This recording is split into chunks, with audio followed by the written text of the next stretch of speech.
What's up, Inkie peeps? It's Del from Inkie Quill, and today we're tackling something that this journal in particular has given me a bit of strife with, and that's abandoned art journal pages. And you can kind of apply this same concept with abandoned scrapbook pages, or if you have any other papery projects.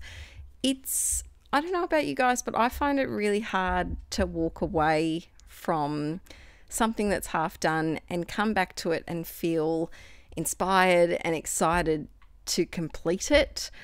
This journal was one that I actually got when I went to a Diane Reevely, class that we did.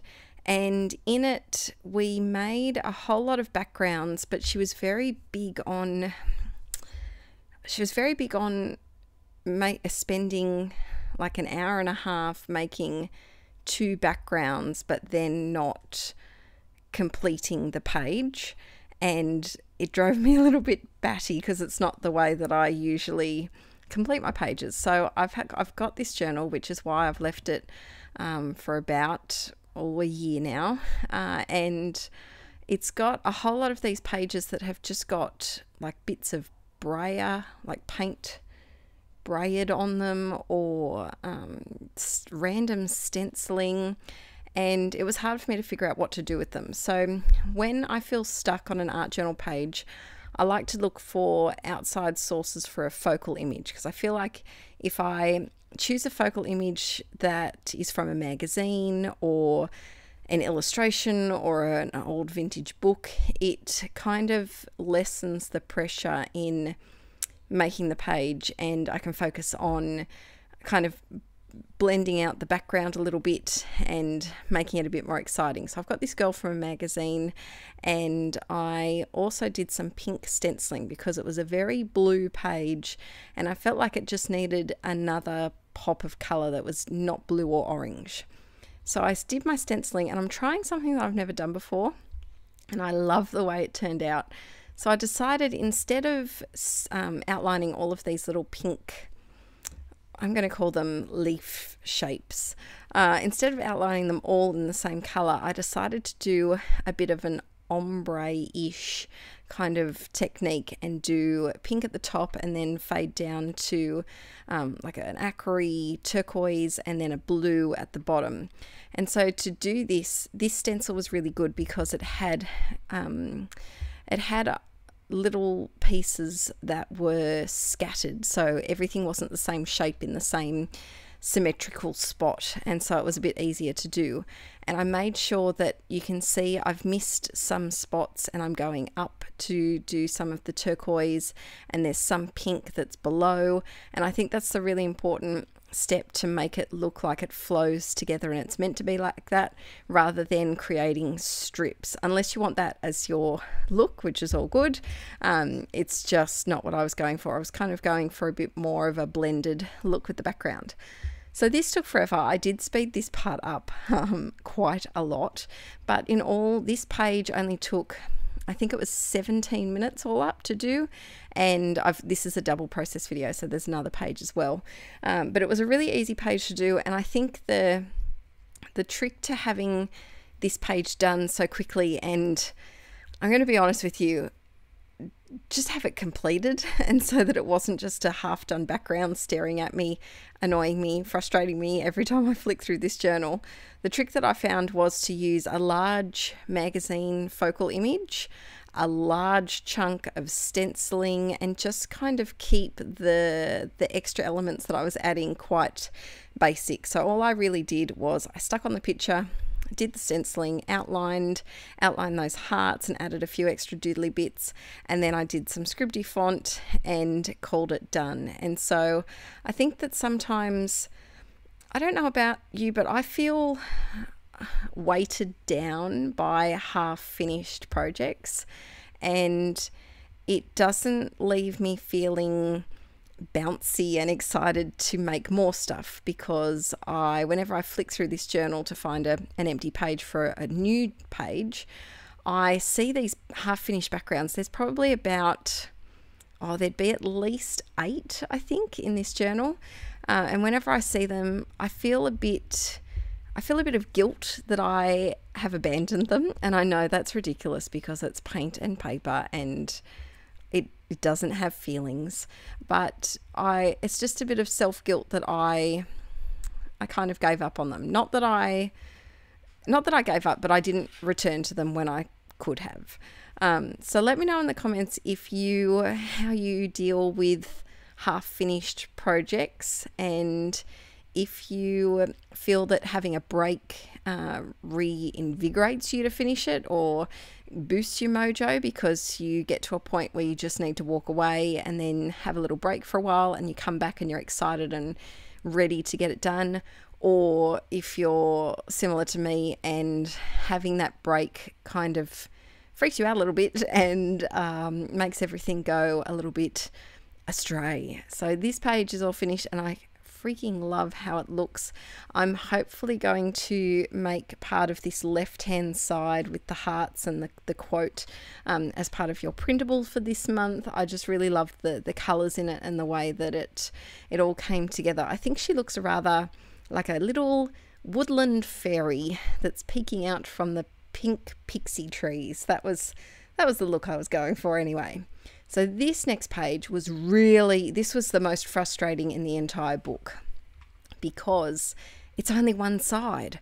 I never do pages that are one-sided. Do you do double, if you do art journaling, do you do double page spreads or single page spreads? Let me know, because I am a double girl for sure, and I struggle greatly with just doing one side because it's funny, I have a different mindset when it comes to scrapbooking and art journaling.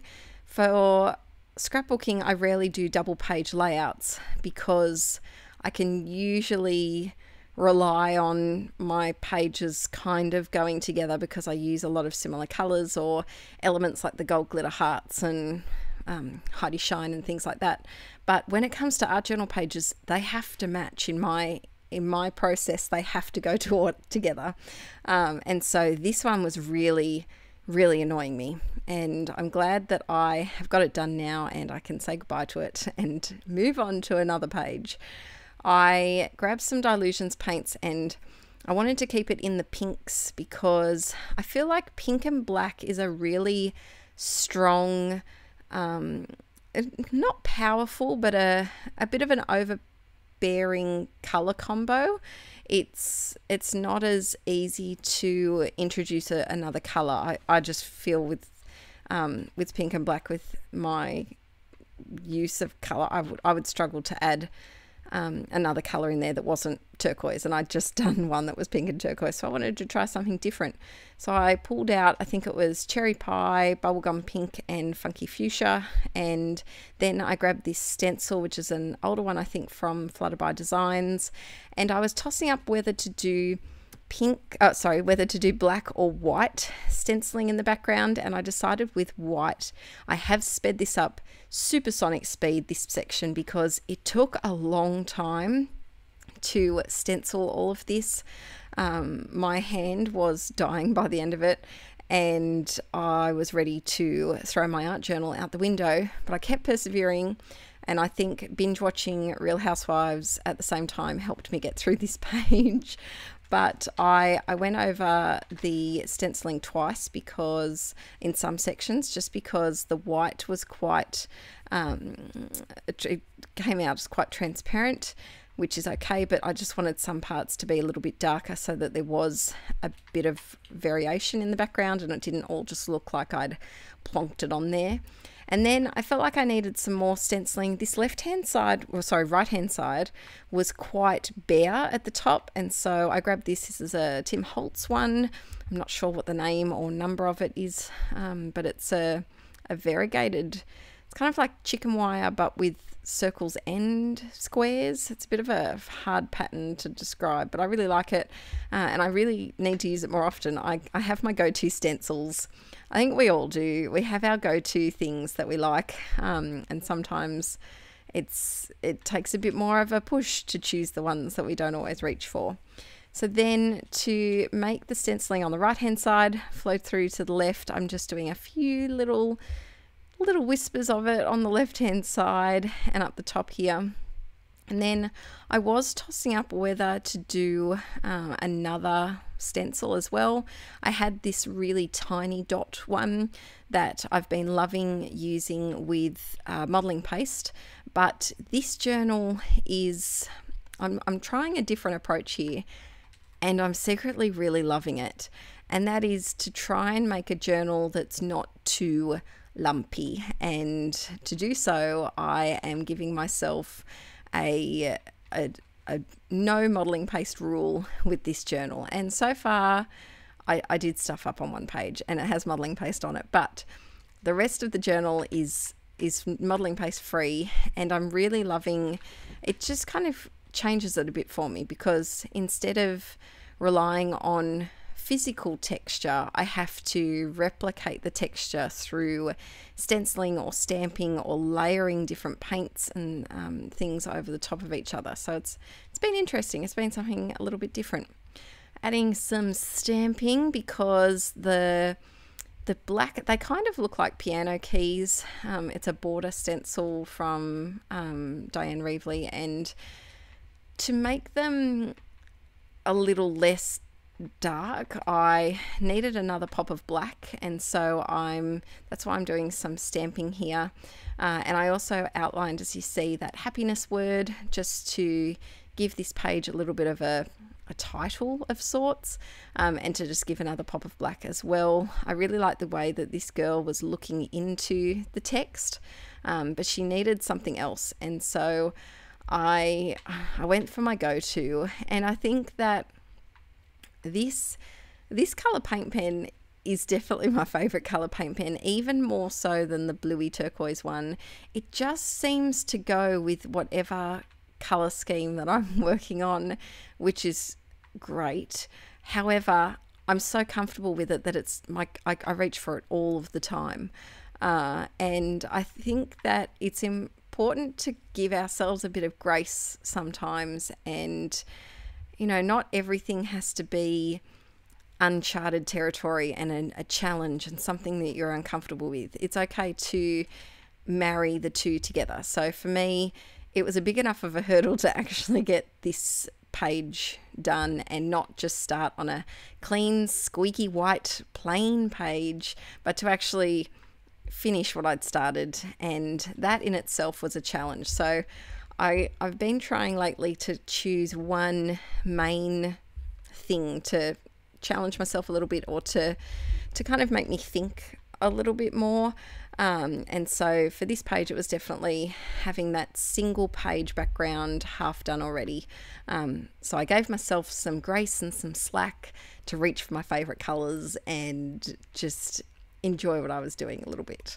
So I'm adding some little dots and sprinkly bits and things. And then I wanted to give this girl a little bit more of a pop. She was, I don't know, she just looked like she didn't quite belong there. Not only does she have a really awkward expression on her face, but she didn't seem to blend into the page, even though I'd overlapped the brush lettering on top of her. I'd overlapped the stencil and some stamping on top of her, and it helped, but it just needed something else. So I just outlined her, and I've been really enjoying leaving just the tiniest little space between whatever I'm outlining and the actual line. And it's just a little tiny element, but I think it really makes her pop a bit more. So then, of course, I needed to tie in the white paint pen and do some more little sprinkly bits here and there. You know, I always like to add extra little sprinkly bits. I don't need an excuse, they just come out. I can't stop them sometimes. And then I had this, see this big gap on the right hand side. I was tossing up, do I need something in there? I feel like I did. So I was looking for quotes and things to see if I needed another one, but then I thought, is it going to be too much with the text on the left and then the blue brush lettering, and then to have more lettering at the top? And so I left it, and I'm glad that I didn't do anything else to it. But then it was time for some white splatters, and all of my chalk textures, it just exploded a bit there, but all of my chalk textures have been, I think I need to get some more out of my stash, and because they do go through the ringer a little bit. But I hope this video has kind of given you some inspiration to grab something that's half done, just rip it off like a band-aid, nice and quick, and get it done, get it finished, so that you can move on to more inspiring new things and have a bit of fun. Thanks for watching today, peeps, and I'll see you in 5 days with the February printables. Bye!